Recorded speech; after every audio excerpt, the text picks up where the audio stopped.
All right, folks, let's get straight to the point. If you are seriously considering the Hegel H390, it's pretty clear to me that you are probably pretty serious about hi-fi, and more than anything, you are interested in what matters most, which is how it sounds. Sure, the H390 does have a built-in DAC, and you can stream music via Apple Airplay, but setting that to the side, there isn't much here in terms of fancy pants tricks or a long list of features like the recently reviewed NADM33. So, what the heck? Where does the 6,000 smackaroos go, and is the juice worth the squeeze? Well, you guys know the rest. And with a warm welcome back to New Record Day, that's exactly what we're going to find out. Welcome back to New Record Day. My name is Ron. If you are into two-channel audio, consider yourself an audiophile or music enthusiast. Welcome home. Make sure you hit the subscribe button and bell notifications so you know when the next video drops. In today's video, let's chat about the Hegel H390, but before we get cracking, I just wanted to quickly thank today's video sponsor, which is Audio Art Cable. Buying cables or hi-fi components doesn't need to be complicated, nor does it need to break the bank. Today's show sponsor, Audio Art Cable, is here to help you with a wide variety of cables and hi-fi products for every budget. I've used a number of cable offerings from Audio Art Cable, and I also used their Statement Series speaker cables while listening to the 390. As always, a huge thanks goes out to Audio Art for sponsoring today's video.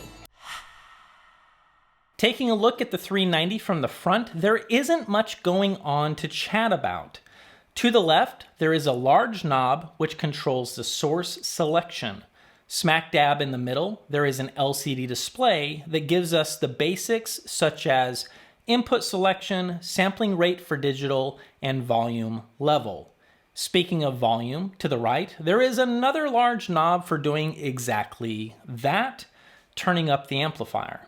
Last, turning the amplifier on and off can be done from the bottom of the amplifier by pressing the power button. While we're chatting about operations, the 390 does come with an all-metal remote that not only looks and feels nice, but gives quick access to anything you would need, including killing the LCD screen altogether for a dark mode, volume up and down, mute, input selections, blah, blah, blah. You guys get the idea. Taking a look at the 390 on the business end, flanking both far left and right, are 5-way binding posts for speakers. It is a dual mono configuration. Left side, we see the mains input IEC for power, and just beyond, a bank for line level outputs, one pair for variable and the other for fixed. Rounding off all analog connections, to the right of these outputs, there is a pair of XLR and two pair of analog single-ended inputs. While the 390 is a pretty simple amplifier in terms of functionality, it's not so bare bones that I'm going to put you to sleep in the next few minutes. With a built-in DAC, the 390 does open the door to some modern approaches in our digital world. To the far right, there is an Ethernet input, USB, 3 optical, 1 coaxial, and 1 BNC input. Beyond the digital inputs, we also see a BNC jack for digital output. When I spoke with Anders from Hegel in an interview that we hosted a few months ago, links are in the description box down below, one thing he expressed is the care Hegel takes in all things digital. The DAC technology used in the 390 is based on the AKM 4493, and all my impressions will be based on the built-in DAC of the 390. I strongly suggest checking out that video as he explains in great detail more about their approach to digital and will answer most of the questions that you probably have. When I used Apple Airplay during my evaluation with the 390, I use it enough to say that if it's just the work that went into that particular part of the amp or everything else designed around it, I thought it sounded really good. Quite frankly, at no point while I was using Airplay did I feel like I was making a sonic sacrifice. Let me put it to you like this. If the built-in DAC, which I use for the vast majority of my listening, was, let's say, a 10 out of 10, I'd give the Apple Airplay on the 390 a solid 8.5 or 9. The only reason I use a USB input more connected to the DAC is with my NUOS Zenith, I could access Roon and all of my RIP CDs for critical listening. Last, before we dive into the stuff you really want to know, let's chat about the obvious. So far, for $6,000, you might be thinking, Ron, is there anything outside of "it sounds nice" that might set the Hegel amps apart from the others out there? I mean, there has to be a trick up its sleeve, or perhaps something that makes it interesting or perhaps unique. That, my friends, is a great question, and it's fair. So let's begin with the word unique. Taking a look at this simple black box, you wouldn't guess it, but sure enough, what's lurking under the hood is actually quite interesting.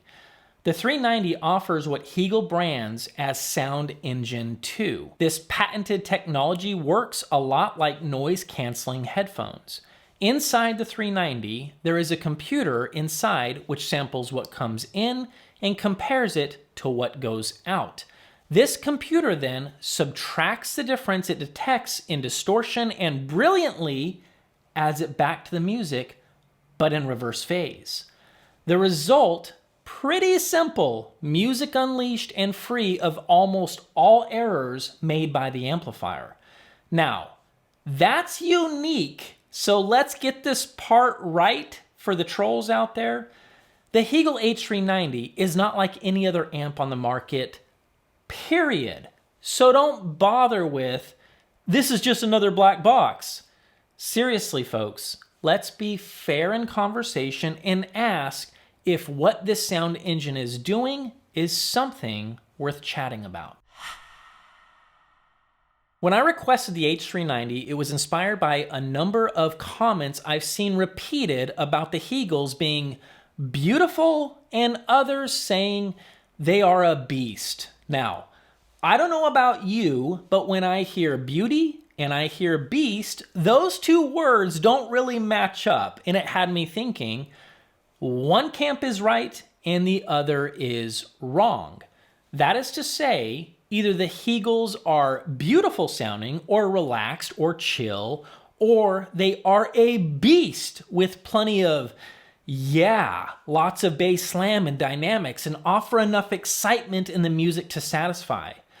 Let me save you the time and tell you right now, both camps are right. And as far as I'm concerned, the H390 does possess the ability to knock your teeth out when pushed while kissing you on the cheek at the exact same time. Starting from the top where all things live that we describe as spatial cues, time domain, and decay, the H390 will render cymbal hits, percussive snaps, or air. Yes, there is indeed air in the music with razor-like precision. But here is the deal. It never, and I mean it never, sounds forward or forced. In fact, swapping the NAD M33 that we just reviewed for the 390, and yes, we'll be making a lot of comparisons between those two, it was shocking how different these sound, especially in the mid-band performance, but also in the top-end presentation. The M33 might have stolen the trophy for sounding a little more precise, maybe a little bit wider, and certainly more detailed than the 390, but here's the deal. The 390 sounds more refined, and it's easier to enjoy over the long haul. I'll say it like this. I believe the top end of the 390 is closer to the best Class A amps that I've heard, and even reminds me of some of the past lab amps that I've spent time with in the past. It's the kind of top end that puts you at ease, and at the same time offers the nuggets of all things extension, but isn't in any kind of a hurry to cram it down your throat. So yeah, top end extension on the 390 is without a doubt absolutely beautiful. The mid-band performance of the 390 is robust, and it sounds incredibly natural. First, everything in the stage sounds like it has more body than what I expected. Male and female vocals offer up more density in the mix, and when pushed, sound dynamic and cut through the mix with lifelike authority.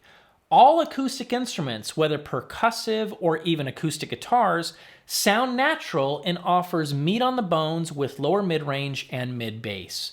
Another thing that I noticed with the 390, which is also tied to its staging capabilities, is its reach when it comes to depth and layering. Often, detail-centric amplifiers can lend themselves to an exciting front row experience and sometimes sound a little bit wider, and it's great for rocking out. But when you just want to chill out with Norah Jones, the front row experience might not be what you're looking for. With the 390, you aren't in the front row, but the mid-band presentation is bold and it is refined. This amp will quickly let you hear deep into the mix, and the positioning of your speakers can lend itself to a performance that will sound much larger than what you are used to. Now, trying to ride that line of being balanced in a review, I would say this: for those of you who want all of the fireworks and all of the air, all of the extension, and all of the top-end details that an amplifier can deliver, I don't think the 390 is necessarily the right amp to run with. Something like the NAD M33 or even the Yamaha AS2200 we reviewed will move in that direction, but this guy, this amplifier, think of this as the prize fighter who is more of a legend. Sure, he might not have all the new and flashy moves as the younger guys, but make no mistake, no one, not even the cocky rookies, will step into the ring with him because they all know one punch from the legend and it's lights out. Being specific, I played AC/DC's original pressing Back in Black using the wonderful sounding Kitsune-tuned Edition LCR1 Mark V SE. With the harmony table from Pure Fidelity, this rig pumping pure analog bliss through the H390 will remind you that rock concerts played in listening rooms at loud levels is absolutely possible, and even more, can be believable. Guys, at no point was I thinking to myself, what this performance really needs is more detail. And in fact, it taught me all over again that maybe the detail game that we all have a tendency of playing means nothing if the performance doesn't sound natural to begin with. That, for me, is the biggest takeaway about the mid-band performance of the 390. First and foremost, it's natural sounding. Second, the details and fireworks are there, they just aren't screaming for your attention. 250 watts is more than most of us really need, and that's what the 390 is pushing into each channel. It didn't matter the load or speaker I was playing with, the 390 grabbed whatever woofers I brought to the party by the throat and manhandled them in the same manner the Hulk handled Loki in that epic scene that we all know. And I will not be bullied by that.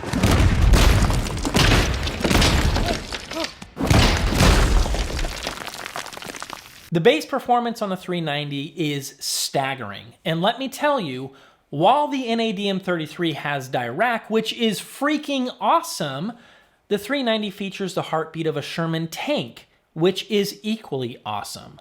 Setting hyperbole to the side, the bass of the 390 drops bombs, and it does it with confidence. At no point was I running low on gas, and at no point did I ever hear an ounce of strain from the lower octaves.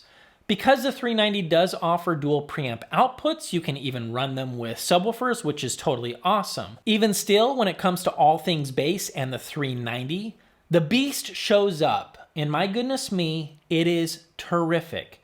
I remember hearing this amp played at a show a while back with the Mur Audio SP1s, and to this day, it has haunted me to how good that system sounded. That's something pretty special, in my opinion. That right there was, now we're talking, like game on. Anything mid-range and above, to me, sounded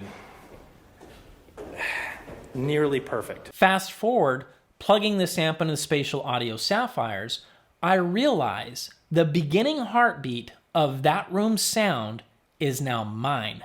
Dynamic, lively, and robust all day long. So a lot of comparisons were made in this review between the M33 and 390, and you know what? I needed to do it because these amps are excellent, but in very different ways. The M33 does it all, and it does offer a more compelling feature set that is hard to ignore. It is a detail-centric amplifier and does offer a sound many audiophiles will appreciate. There is no doubt about it. On the other hand, for the hi-fi enthusiast who cares about one thing and one thing only, a natural-sounding performance, I gotta say, I do think that the 390 is going to offer you exactly that, especially throughout the midband. In the 8 years of reviewing hi-fi equipment, I don't think I've heard an all-integrated amplifier that sounds quite like the Hegel H390.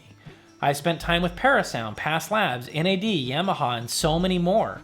For me, the Hegel might not beat them all at everything, but it is this, both beauty and beast at the exact same time.